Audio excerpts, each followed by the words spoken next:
this video, we're going to be performing a basic oil change on a 2000 Sportsman 500. This also works with 96 to 03 Sportsmans as well. Before we get started, let's take a quick look at the tools we will need for the job. Any drive ratchet wrench will do. Today I'm using a 3/8 inch. We're going to need a 16mm socket and a 14mm socket, a 3/8 drive extension, and a 3/8 conversion if you're using an impact drill. Impact drill or driver, fully charged battery, rubber or latex gloves, rag or microfiber towel, paper towels or shop towel, work light if desired, 3-ton hydraulic jack if desired, a torque wrench up to 50 pounds, 9/16 open end wrench for crankcase fluid plug, oil pan, 45 minutes to an hour of time, and patience. Something I like to do when organic count as the first step is to take off the wheel to allow easier access to the oil reservoir. And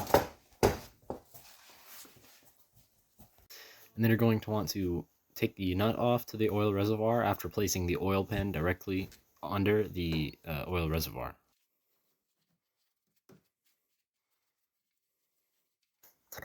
You can loosen the oil dipstick to allow more air for easier flow.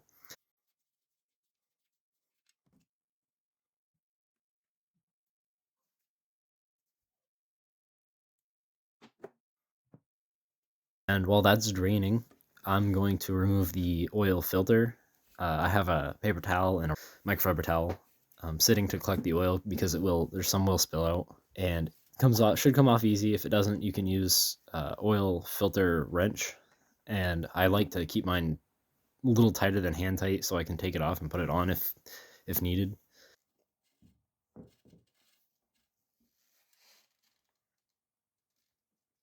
I like to pour some fresh oil after the old stuff is drained to help rinse the oil reservoir. And then you're going to want to clean the nut off and the magnet on top with all the old junk. You're going to want to wipe some oil around the rim of your oil filter to help lubricate and to help seal the oil filter from outside elements. And I'm going to just screw it on hand tight.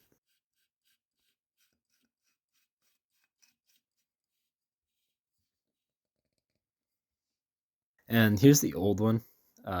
This oil filter was really beat up, and I don't know when the last time the oil was changed on this. So as you can see, the little nut, it's 9/16. I used the open end. I don't know why the closed end couldn't, it wouldn't fit, and a 1/2 inch wouldn't fit either. So I just decided I'll use the open end, and it worked well. And then you're gonna let that drain. And here I'm pouring in the fresh oil. 2 quarts. I'm using Amsol. I use 5W50. It's made for the Polaris engines, smaller 4-stroke engines. And then you're going to want to start your ATV and let it idle for a little bit. Give 5 to 10 minutes. You're going to want to reinstall your wheel and tire, put the lug nuts back on, and I'm going to use my drill. And then I'm going to lower the ATV so I have more pressure when I torque them.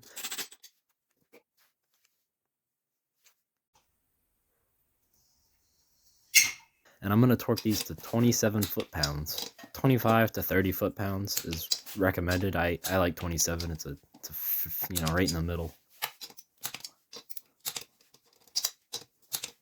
The oil filter I use, R85358. I can find at CarQuest or Advanced Auto. I highly recommend it. And I'm using AMSOIL synthetic ATV UTV SAE 5W50. It's designed for Polaris ATVs and UTVs. If you'd like to see any other short tutorials, please let me know in the comments.